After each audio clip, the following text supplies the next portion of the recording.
Okay, today we're going to be looking at corresponding and alternate angles. So let's have a wee look at what this means. So here we have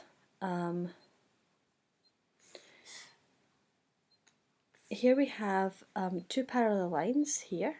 So when we see a little arrow like this, it denotes these lines are parallel. And we've got another set of parallel lines like this. Now, here we have an angle here and an angle here. I'm going to mark these in as red, just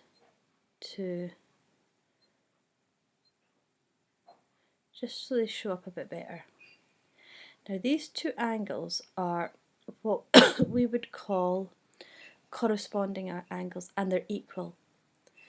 So both of these angles are the same. Now, I need to get my pencil back and we'll go back to our blue. We've got an angle here and an angle here, and these angles are alternate. So these are let's just mark these ones here as being corresponding angles, and these ones here are alternate angles. Now if you see, I'm going to highlight this in green. Now if you see here, you've got this here and here, it's like an F shape, and here we have, I'm going to get a different colour to make it stand out more, do it in yellow, the colour pink over there. On the alternate angles, we've got a Z shape being formed. Now, why is that important? So what we can call corresponding angles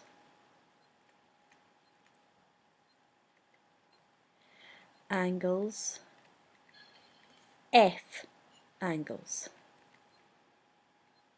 And this is a way to remember. So this is like, we've got our two parallel lines, and the angle underneath each of these parallel lines are equal, and the alternate angles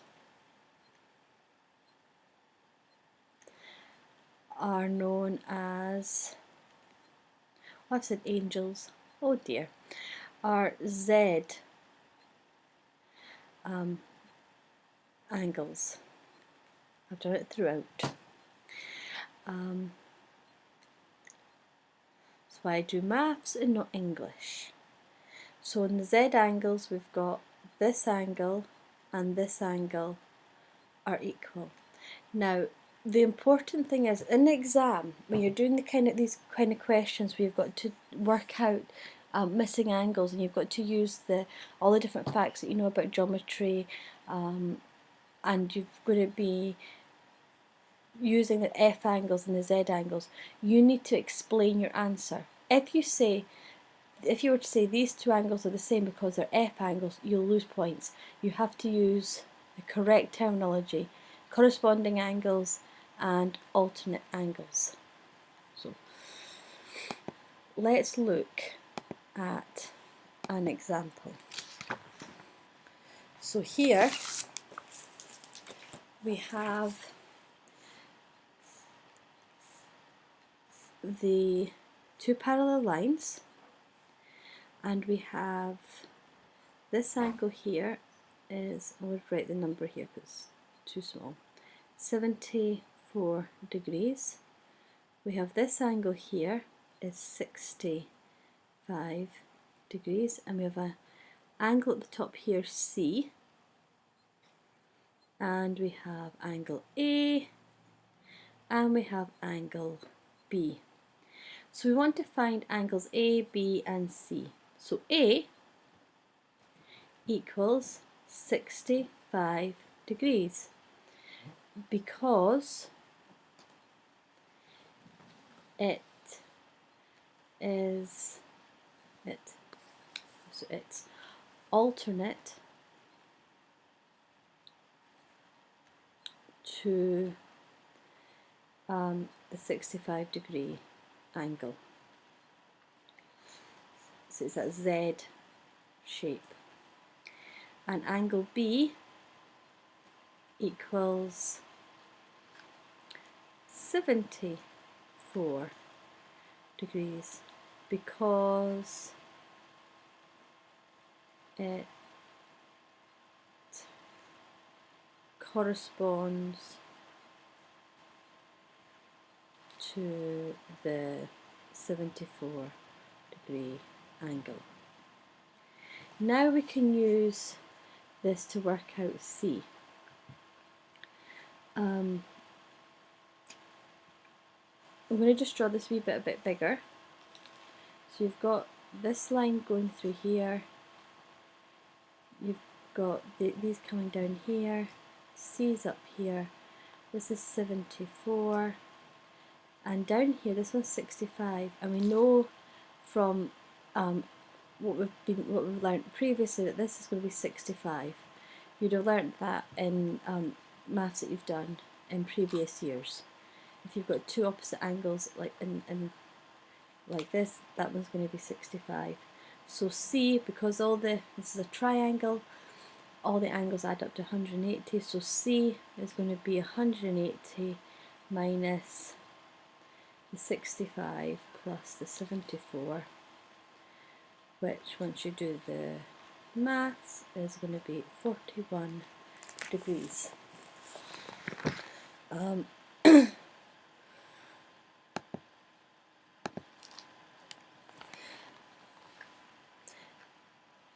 So we used the different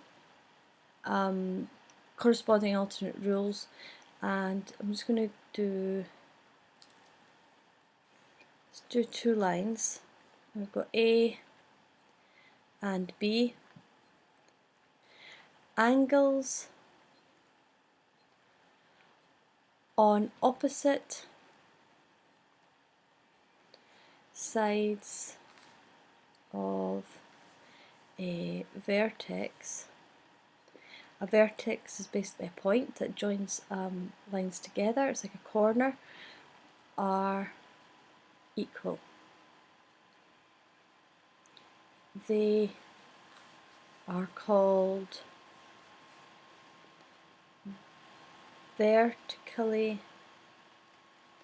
opposite.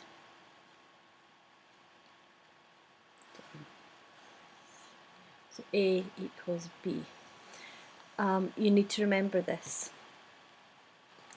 And another little fact which is important, all these things you need to have locked away in your memory, because there will be questions about this coming up in the exam, and you need to pull on all the different strands. These are really good problems for problem solving, and you just have to pull on all these lots of facts to work out whatever they're asking you. So angles inside two parallel lines add up to 180 degrees. They are called co-interior angles. So again, memorize not just x plus y here equals 180, but memorize the actual terminology so that when you're asked to explain your answers, you can do so with the correct words. because that's what they're looking for. To get the full marks in these questions, you need to know the correct mathematical terms to use. So I hope that helps.